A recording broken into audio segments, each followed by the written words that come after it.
Hey guys, I hope you're doing well. It's Mr. Belk. We're going to be talking today about some more probability stuff. Yesterday we were doing basic probability, and I'm sure you guys did well with that. Today and tomorrow probability will get a little bit harder because there's a lot more that you can talk about with it, and we'll talk about just a little bit more. Today we're going to be talking about situations where you would add probabilities. Let me zoom in just a little bit. Where you would add probabilities, okay? And the important word when you're talking about situations where you would add probabilities is this word right here, or. Okay, so if you see the word or, that's actually talking about this event A could happen or event B could happen. So you're just going to take those two probabilities and add them together. So let's talk about this first problem, and then we'll talk about how this can get a little more, because this idea so far is fairly simple, but it can get a little bit more sticky later. So we got a six-sided die, so there's six possible outcomes. So the probability of getting a 1, you just take these two as separate events, and then you add them together. Probability of getting a 1 is 1 out of 6. There's only one 1 on there, and there's 6 outcomes. And then OR tells you you're going to add it, and it says OR 2. And then for a 2, there's only 1, 2 on there, and you divide it by 6. Don't put 2 over 6. There's only 1, 2 on there. This is the probability, okay? And then you add those two things together, and 1 over 6 plus 1 over 6. You can do this stuff in your calculator if you want to, but that's 2 over 6. And then when you simplify it, you get 1 over 3. Okay, so that's that probability. So you could write it as a fraction, or you could write it as a decimal if you want to, 0.33, and then it will go on forever and repeat. But I'm just going to write it as a fraction for what we're doing today. So that's fairly simple. Let's talk about where it can get confusing with two different kinds of events. So the first kind that we just did is called mutually exclusive. What that means is that the two events don't have any possibilities of overlapping. So this was mutually exclusive because you can't roll a 1 and a 2. If you roll a number, you can only roll one number, okay? At a time at least. And to kind of show you the difference between these, so that was mutually exclusive, where the rule is very simple, you just add them. But there's a little bit of an extra step that you have to do if you have a kind of event that's not mutually exclusive. And let's talk about that a little bit more with this situation where we have a deck of cards. Just as a note, a deck of cards has 52 total cards. So all our probabilities for this are going to be out of 52 so far. And then let's talk about the first mutually exclusive. Let's say you're going to pick a card at random out of these 52 cards, and we're going to find the probability of a king or a queen.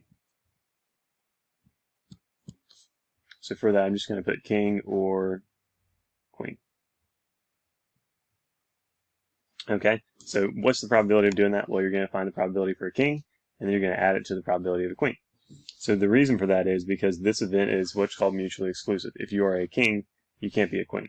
There's no spaces in there that overlap. And then vice versa, if you're a queen as a card, you can't be a king. You can only be one kind of card. Okay, it'll get a little bit different when we start talking about suits in a second. But for this one, so the probability of a king, there's 4 kings in the deck, because you have spades, clubs, diamonds, and hearts, and then you divide it by the 52 total.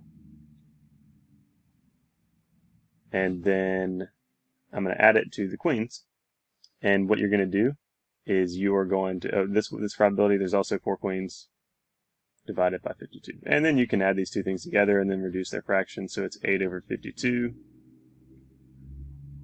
And you can divide both of those by 4. Again, you can do this in your calculator. 8 over 52. If you divide those two things by 4, you get 2 on top and 13 on the bottom. So that probability would be 2 out of 13. Let's talk about the mutually exclusive events, and I'll try to separate these two. So with kings, so let's talk about the probability of choosing a king or choosing a spade. Okay, that's where you're going to have a little bit of overlap because there are 4 kings, and as you see in the middle of the overlap, one of them is the king of spades. So if you count the number of times that you can choose a king and you count the number of times that you can choose a spade, what happens is you actually count the king of spades twice. So what you need to do when you are finding the probability of these events is you are going to find the P of the first one, so the probability of K, point-A-king, normally. That's 4 over 52. We just did that. Plus. Spades, there's 13 of each of the suits in the deck. There's 13 spades, 13 hearts, 13 clubs, 13 diamonds. So 13 spades over 52. The last extra step is we're going to subtract out, this is the important part, we're going to subtract out the amount of outcomes that overlap. So in this case, only one outcome out of 52 overlaps. And in other situations, it may be more than one. Okay, it just depends. But in this situation, only one outcome overlaps. So we're just going to subtract 1 over 52 out.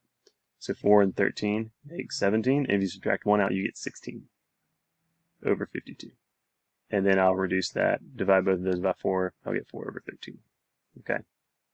So that subtracting out step is the only thing that will get a little bit tricky. So let's scroll down and do a few more examples with things that are not cards. Well, I lied. These are not playing cards. They're baseball cards. So the first thing we're going to figure out is, are they mutually exclusive or not mutually exclusive? And then we're going to find the probability. So Keisha has a stack of 8 baseball cards, 5 basketball cards, 6 hockey cards. She selects a card at random. What is the probability that it is a baseball card or a hockey card? So you know we're talking about adding, which is what everything that we're going to do today is adding, because it has the word or there. So what we're going to do, first let's decide is this mutually exclusive? And I would say yes. I'm going to circle the mutually exclusive part. What that means is it'll be a little bit simpler for us to calculate, but also it's mutually exclusive because if you're a baseball card, you can't be a basketball card. If you're a basketball card, you can't be a hockey card, and vice versa, and vice versa. There's no overlapping going on here. So 8 and 5 and 6. 8 and 5 is 13, and 6 is 19. So there's 19 total cards. And then,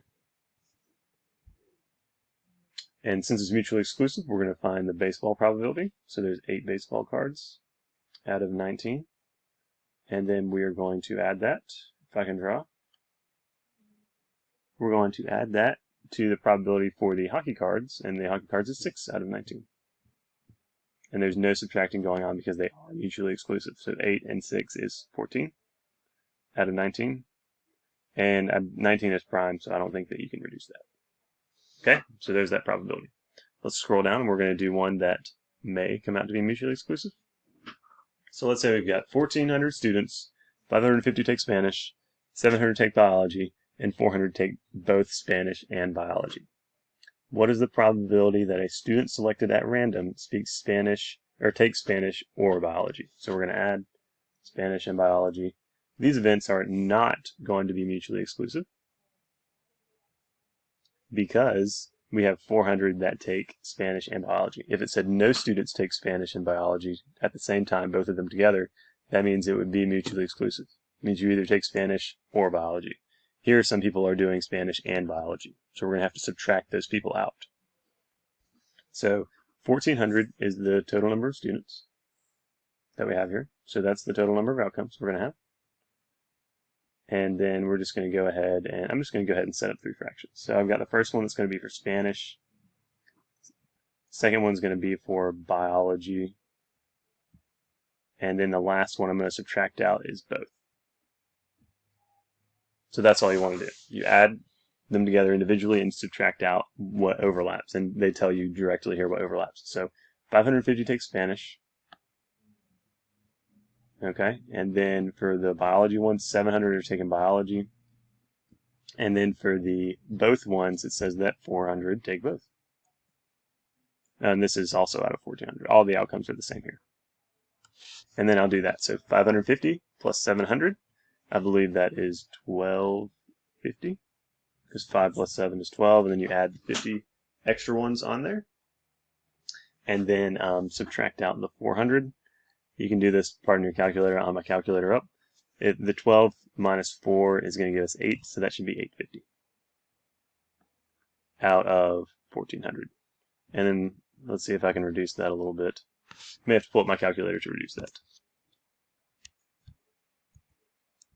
So I'm going to do 850 over 1,400. And reminder about how you can reduce stuff on your calculator. If you go to math, you go to fraction, your calculator will reduce it for you, which is great because I probably would not have done that right. So that was, what was that? 17 over 28. as that probability. So you guys have 2 IXLs to do today, and that sounds like a lot, but the first one will literally just ask you, is this mutually exclusive or not mutually exclusive? Don't just go through that and guess and take however many guesses it will take to get you there, because then when you get to the next one, you're going to be thoroughly confused. It's important to decide before you do any of these adding probabilities whether it's mutually exclusive or not. So take your time with the first one, and it will help you in the long run on the second one. Please let me know if you have any questions, and I hope this helped.